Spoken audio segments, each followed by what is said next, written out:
श्रद्धेय श्री श्री रविशंकर महाराज और सभी बंधु भगिनी, गुरुजी के अमृत वचन सुनने के बाद और कुछ बोलना बाकी नहीं है। यही सार है जो ध्यान में रहना चाहिए। लेकिन उन्होंने मुझे बोलने के लिए कहा है तो उस आज्ञा का मैं पालन कर रहा हूं। देवभक्ति और देशभक्ति थोड़ा अलग अलग दिखता है, इसलिए दो शब्द उपयोग में लाते हैं। लेकिन वास्तविकता यह है कि हमारे देश में, भारत में, ये दो अलग नहीं है।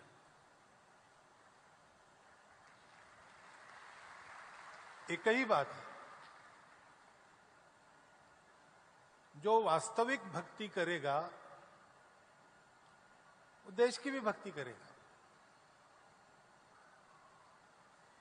और जो प्रामाणिकता से देशभक्ति करेगा उससे भगवान देवभक्ति भी करवा लेंगे। ये तर्क नहीं है, ये अनुभव है। ऐसा होता है क्योंकि हमारा भारत देश बना कैसे, किसी ने बनाया तो है नहीं। कितने वर्षों से भारत नाम है,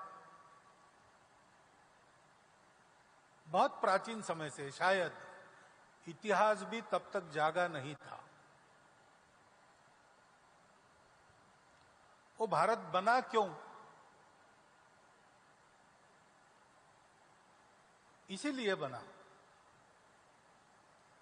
शिव शंकर जी आदि गुरु है,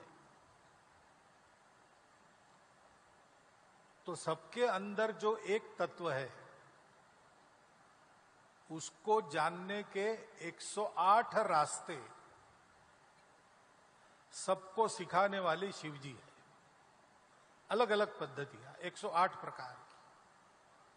मनुष्यों की प्रकृति अनेक प्रकार की है, तो सबको एक ही रास्ता सुहाता नहीं है। रुचि नाम वैचित्र्यात रुजु कुटिल नाना पथयुताम। रुचि वैचित्र्य के कारण, सबकी अलग अलग टेस्ट होने के कारण, सीधे साधे सरल, टेढ़े मेढ़े कठिन, अनेक प्रकार के रास्ते हैं। किनके? मनुष्यों के, नृणाम। लेकिन जाना सबको एक ही जगह, एको गम्या त्वम असि। रुचि नाम वैचित्र्यात रुजु कुटिल नाना पथयुताम नृणाम एको गम्या त्वम असि। तुम ही हो। ये जो नाना पथ है,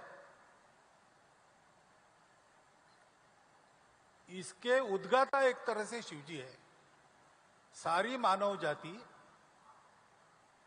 सत्य को पाकर उसका कल्याण हो, इसलिए तपस्या भारत में हुई है। और उस तपस्या का सार जो अंदर की वस्तु मिल जाती है तो जानते हैं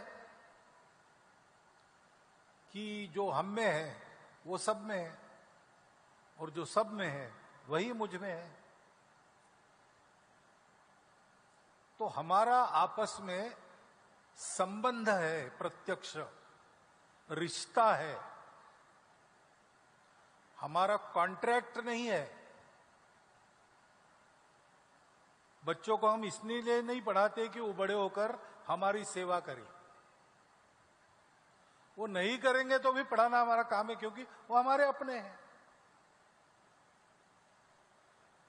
ये जब बात है तब बच्चे भी बड़े होने के बाद सोचते हैं कि लाड़ प्यार से मुझे बढ़ाया, बड़ा किया, तो इनकी सेवा करना मेरा काम है।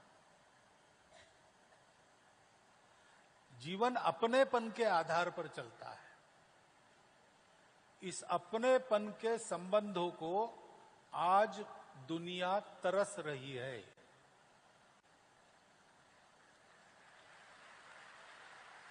क्योंकि 2000 वर्षों से जिस प्रभाव में दुनिया चली, वो प्रभाव अधूरी बात पर आधारित है।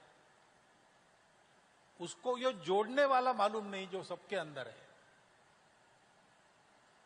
और इसलिए हम अलग अलग है, हमारा अलग अलग स्वार्थ है। जो बलवान होगा अपने स्वार्थों को पूरा कर लेगा, जो दुर्बल है वो मरेगा। ये दुनिया का नियम, ऐसा मानकर वो चलते हैं। और इसलिए हम देख रहे हैं कि इतना विज्ञान बढ़ा हुआ, मनुष्यों का ज्ञान बढ़ा, सब होने के बाद भी झगड़े तो आज भी चल रहे हैं। मनुष्यों में असंतोष आज भी बरकरार है। आपस में कट्टरपन बहुत बढ़ता है। सुख सुविधाएं बहुत हो गई, संतोष नहीं है।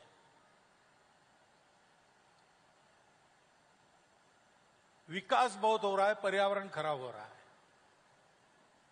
तो ये सारा देखकर दुनिया अब लड़खड़ा रही है। उनको रास्ता नहीं मिल रहा है। रास्ता कहां है? रास्ता यही है, शिव जी के पास है। और वो रास्ता जब मिला तब सोचा गया हमारे पूर्वजों के द्वारा कि सब अपने हैं तो सबको ये बात मिलनी चाहिए। और ये बात सबको देना एक व्यक्ति का काम नहीं है, तो पूरा देश इसके लिए तैयार करना चाहिए।